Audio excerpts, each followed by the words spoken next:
న్యూస్కు స్వాగతం. నిజామాబాద్ జిల్లా సిరికొండ మండల కేంద్రంలో ఈరోజు ఎంఆర్పీఎస్ ఆవిర్భావ దినోత్సవం మరియు మందకృష్ణ మాదిగ జన్మదినం సందర్భంగా సిరికొండ మండల కేంద్రంలో ఎంఆర్పీఎస్ అనుబంధ సంఘాల ఆధ్వర్యంలో అవతరణ వేడుకలు జన్మదినం ఘనంగా నిర్వహించడం జరిగింది. ఈ కార్యక్రమంలో ఎంఆర్పీఎస్ చేసినటువంటి కార్యక్రమాల గురించి తెలియజేయడం జరిగింది. ఈ కార్యక్రమంలో ఎంఆర్పీఎస్ జిల్లా ప్రధాన కార్యదర్శి పిప్పర సంజీవ్ అధ్యక్షతన జెండా ఆవిష్కరణ చేయడం జరిగింది. ఈ కార్యక్రమంలో ముఖ్య అతిథిగా సిరికొండ గ్రామ మాజీ సర్పంచ్ చిట్యాల రవిశంకర్ పాల్గొనడం జరిగింది. అలాగే కార్యకర్తలు, గ్రామాలు పెద్దలు బొర్రన్న, అయినాల వెంకటేష్, వడ్డెన్న, లింగం, తూర్పురాములు, సాయన్న, శ్రీధర్, రాజేందర్, కృష్ణ తదితరులు పాల్గొనడం జరిగింది.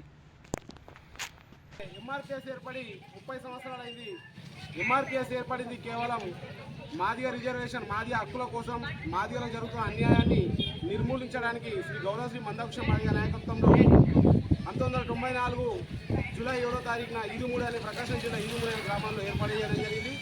ఒక 10 మంది సభ్యులతో ఏర్పడినటువంటి ఉద్యమ సంస్థ ఈరోజు లక్షలాది మంది సైనికులతో మన భారతదేశంలోనే మొట్టమొదటి ఉద్యమ పార్టీగా ఈరోజు అవతరించింది.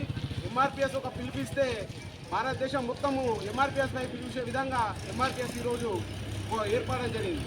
అయితే ఎంఆర్పీఎస్ ఏర్పడింది కేవలం మాదిగల గురించి మాత్రమే అయినా కానీ మందకృష్ణ మాదిగ గారు మాత్రం కేవలం మాదిగల కోసం కాకుండా సమాజంలో జరుగుతున్న ప్రతి ఒక్క అసమానతను తొలగించడానికి ఆయన కంకణం కట్టుకున్నాడు.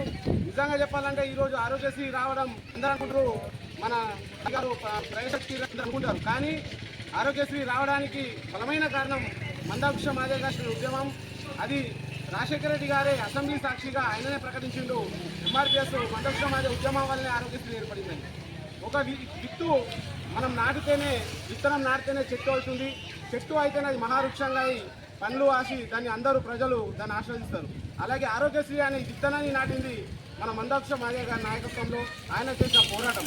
కాబట్టి ఆ విత్తనమే ఈరోజు ఒక వృక్షంగా మారి ఎంతోమంది పేద ప్రజలకు ఈరోజు గుండె ఆపరేషన్లు, ఎన్నో సర్జరీలు జరుగుతున్నాయి అంటే దానికి కేవలం మన మందకృష్ణ మాదిగ గారి నాయకుల విత్తనమే అని ప్రతి ఒక్కరు తెలుసుకోవాలని కోరుతున్నాను. అలాగే వికలాంగుల గురించి కానీ, వృద్ధుల గురించి కానీ, పెన్షన్ విషయంలో ఏ రాజకీయ పార్టీ ముందుకు రాలేదు.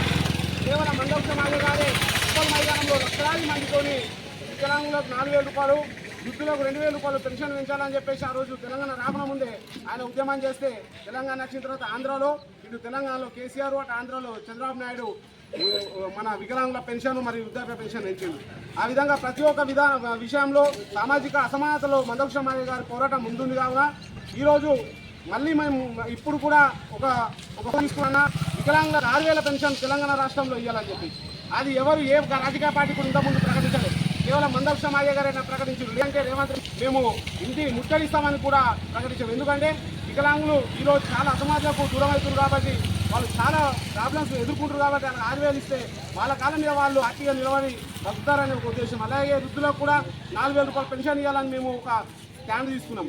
కాబట్టి ఈ యొక్క ప్రతి ఒక్క విషయంలో ఎంఆర్పీఎస్ ముందుండి అన్ని వర్గాలకు న్యాయం చేసే విధంగా ఎంఆర్పీఎస్ ఉంది. కావున గౌరవశ్రీ మందకృష్ణ మాదిగ గారి నాయకత్వాన్ని బలపరచడం, ఈరోజు ఈ కార్యక్రమంలో మా పెద్దలు, మా యువకులు, మా కుల పెద్దలు అందరూ పాల్గొనడం చాలా సంతోషకరమైన విషయం. కాబట్టి అందరికీ ఉద్యమ నమస్కారాలు తెలుపుకుంటూ జై భీమ్, జై మందకృష్ణ మాదిగ.